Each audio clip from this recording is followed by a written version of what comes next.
BA fourth semester program course ACC 2 Sanskrit. আজকের ক্লাসে আমি সংখ্যাবাচক শব্দের রূপ সম্পর্কে আলোচনা করব। তোমাদের সিলেবাসে আছে knowledge of number in Sanskrit 1 to 100, অর্থাৎ সংস্কৃত ভাষায় সংখ্যা সম্পর্কে জ্ঞান 1 থেকে 100 পর্যন্ত সংখ্যা তোমাদের সিলেবাসে আছে। আজকের ক্লাসে আমি 1 থেকে 40 পর্যন্ত আলোচনা করব, বাকিগুলো পরবর্তী ক্লাসে আলোচনা করব। আর তোমাদের পরীক্ষার প্রশ্নে সংখ্যাগুলো থাকবে ইংলিশে, আর তোমাদের সংস্কৃত রূপটি লিখতে হবে। যেমন 1, 2, 3, 4 এইরকম ভাবে থাকবে তোমাদের, তার সংস্কৃত রূপটি কি হবে সেটা তোমাদের তখন লিখতে হবে। তোমাদের প্রথমেই মনে রাখা দরকার যে 1 থেকে 4 পর্যন্ত অর্থাৎ 1 to 4 পর্যন্ত যে সংখ্যাগুলি আছে সেগুলি 3 লিঙ্গে অর্থাৎ পুংলিঙ্গে, স্ত্রীলিঙ্গে এবং ক্লীবলিঙ্গে আলাদা আলাদা রূপে ব্যবহৃত হয়। সুতরাং 1 to 4 পর্যন্ত যদি তোমাদের আসে তাহলে তোমাদের 3টা রূপই লিখতে হবে, অর্থাৎ পুংলিঙ্গের রূপও লিখতে হবে, স্ত্রীলিঙ্গের রূপও লিখতে হবে, ক্লীবলিঙ্গের রূপও তোমাদের লিখতে হবে। বোর্ডে লিখে লিখে তোমাদের বোঝাচ্ছি, তোমরা খাতায় তুলে নিয়ে এগুলো পড়বে।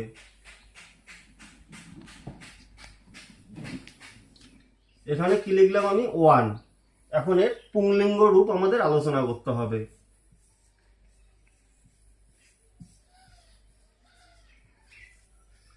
1 অর্থাৎ 1, এর পুংলিঙ্গ রূপ কি হবে? এক।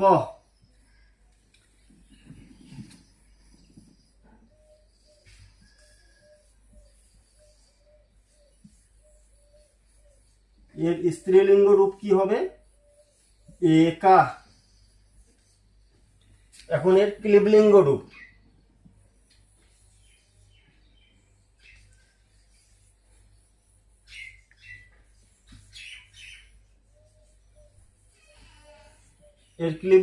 কি হবে? একম।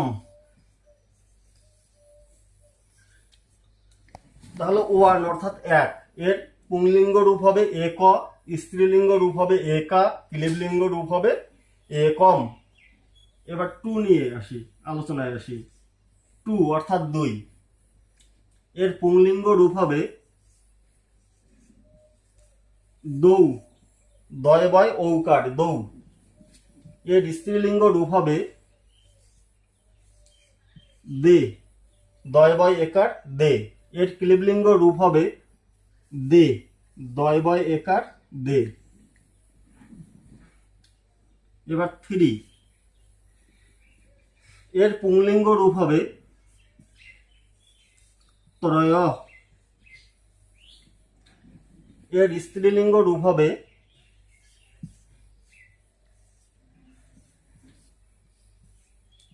তিস্র। এখন এর ক্লীবলিঙ্গ রূপ হবে ত্রিণী, তয়রফলা দীর্ঘী মূর্ধন্যয় রস্যি, ত্রিণী। এবার লিখলাম আমি 4 অর্থাৎ 4, এর পুংলিঙ্গ রূপ হবে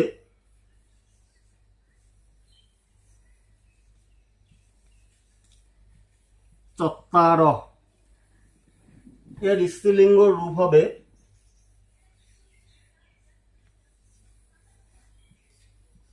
চতস্র, এর ক্লীবলিঙ্গ রূপ হবে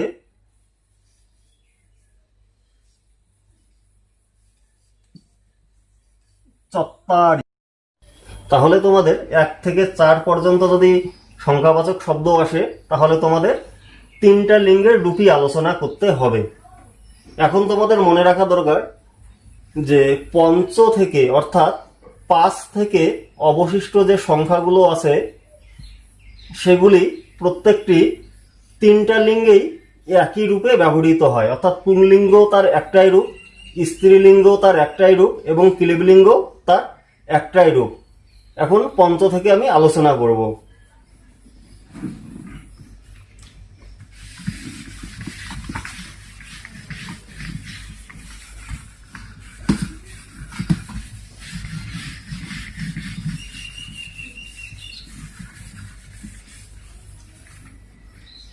1 থেকে 4 পর্যন্ত আলোচনা হয়ে গেল। এখন আমি আসি 5 অর্থাৎ 5। সংস্কৃতে এর রূপ হচ্ছে পঞ্চ। এবার 6, সংস্কৃতে এর রূপ হচ্ছে ষট। এবার 7 অর্থাৎ 7, সংস্কৃতে এর রূপ হচ্ছে সপ্ত। এবার 8 অর্থাৎ 8, সংস্কৃতে এর রূপ হচ্ছে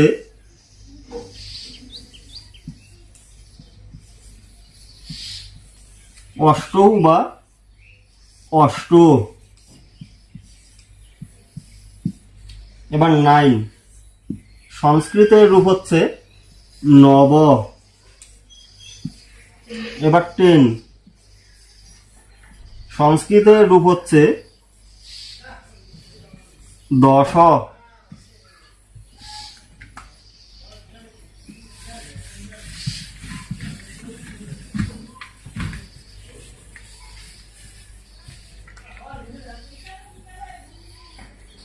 এবার 11,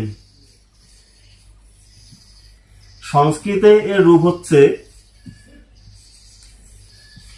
একাদশ। এবার 12, সংস্কৃতে একে বলা হয় দ্বাদশ। এবার 13 অর্থাৎ 13, সংস্কৃতে একে বলা হয়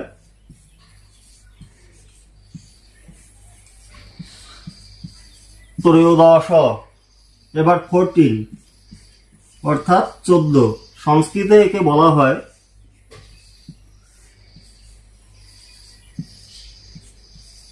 চতুর্দশ। এবার 15, সংস্কৃতে একে বলা হয় পঞ্চদশ।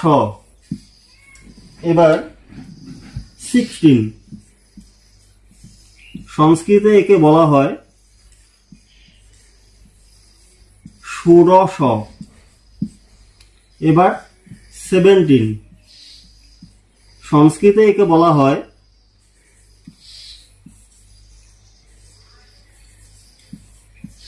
সপ্তদশ।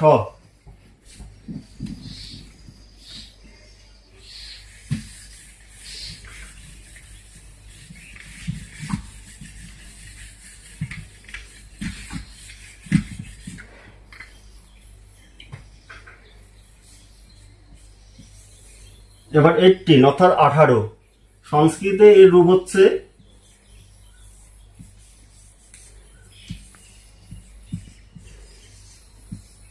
অষ্টাদশ। এবার 19, সংস্কৃতে এর রূপ হচ্ছে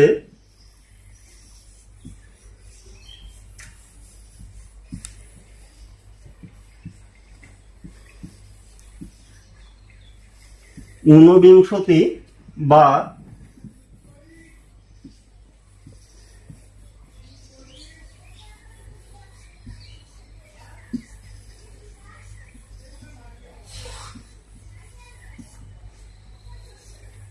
একনবিংশতি। ঊনবিংশতি বা একনবিংশতি।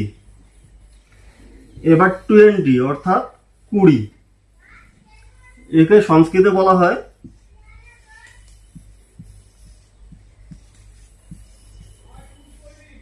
বিংশতি। এবার 21 অর্থাৎ 21, একে সংস্কৃতে বলা হবে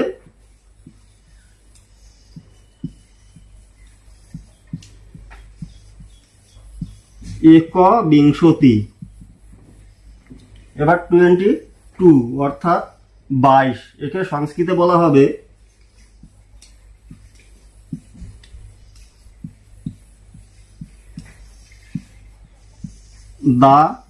দা বিংশতি।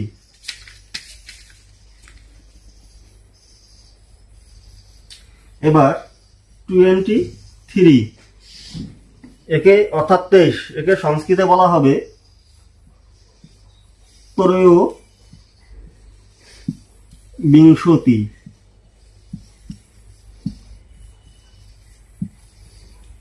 এবার 24 অর্থাৎ 24, এর সংস্কৃত রূপ হলো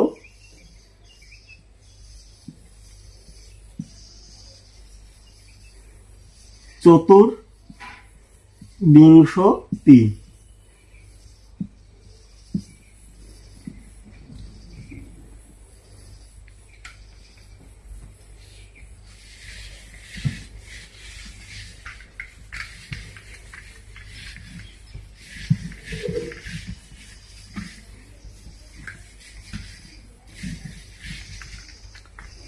এবার 25 অর্থাৎ 25, একে সংস্কৃতে বলা হবে পঞ্চবিংশতি।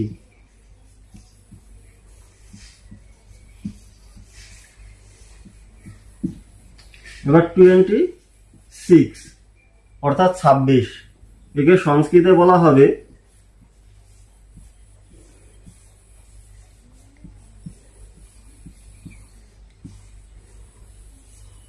ষডবিংশতি।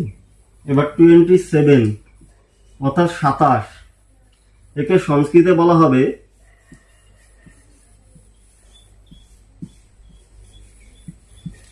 সপ্তবিংশতি।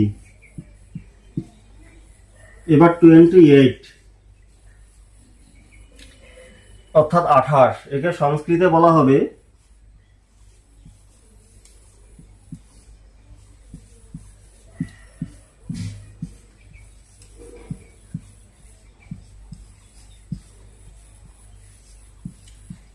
অষ্টাবিংশতি। এবার 29, এর সংস্কৃত রূপ হলো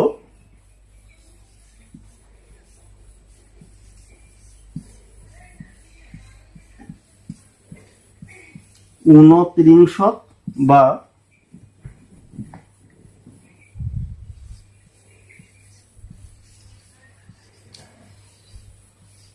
একনত্রিংশৎ।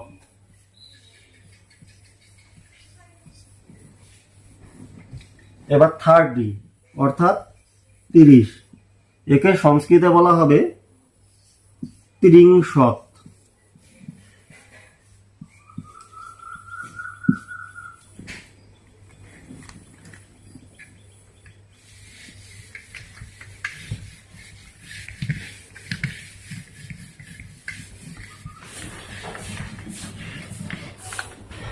এবার 31 অর্থাৎ 31, এর সংস্কৃত রূপ হলো একত্রিংশৎ। একত্রিংশৎ। এবার 32 অর্থাৎ 32, এর সংস্কৃত রূপ হলো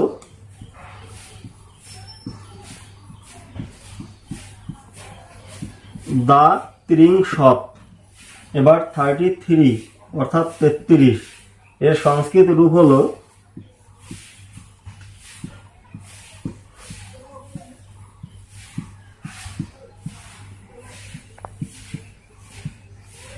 ত্রয়স্ত্রিংশৎ। এবার 34 অর্থাৎ 34, এর সংস্কৃত রূপ হলো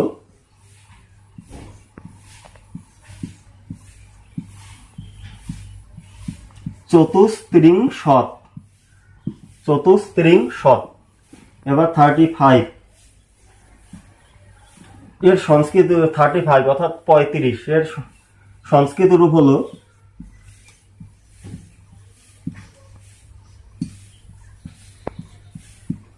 পঞ্চত্রিংশৎ।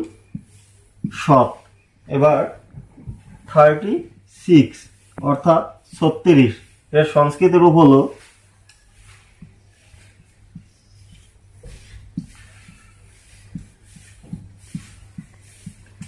ষটত্রিংশৎ। 36 অর্থাৎ 36, এর সংস্কৃত রূপ হলো ষটত্রিংশৎ।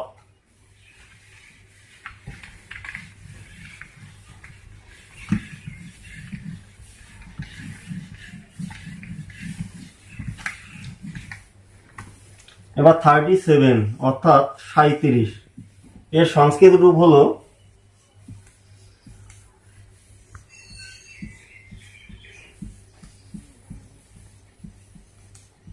সপ্তত্রিংশৎ, এবার 38 অর্থাৎ 38, এর সংস্কৃত রূপ হলো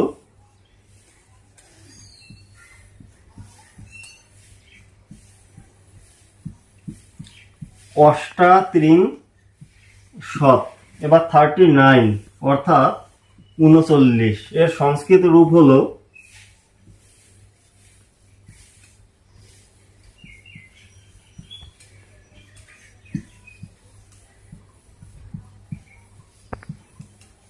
ঊনচত্বরিংশৎ বা একোনচত্বরিংশৎ,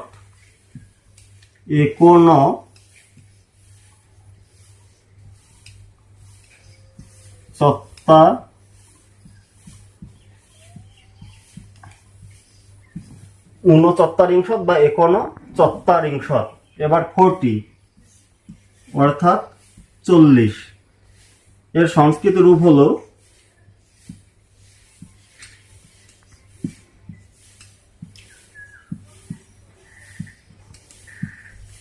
চত্বরিংশৎ। আজকের ক্লাসে আমি 1 থেকে 40 পর্যন্ত আলোচনা করলাম। এখানে তোমাদের বারবার মনে রাখতে হবে সেটা হলো 1 থেকে 4 পর্যন্ত সংখ্যাবাচক শব্দ 3 লিঙ্গে আলাদা আলাদা রূপে ব্যবহৃত হয়। পরীক্ষা আসলে তোমাদের 3টা রূপে লিখতে হবে, অর্থাৎ পুংলিঙ্গের রূপ লিখতে হবে, স্ত্রীলিঙ্গের রূপও লিখতে হবে এবং ক্লীবলিঙ্গের রূপও লিখতে হবে। আর পঞ্চ থেকে অবশিষ্ট যত সংখ্যা আছে সেগুলির 3 লিঙ্গে একটাই রূপ, সেগুলি আসলে একটা রূপে লিখলেই হয়ে যাবে তোমাদের। আর তোমরা এগুলো খাতায় তুলে নিয়ে মুখস্থ করবে। আজকের আলোচনা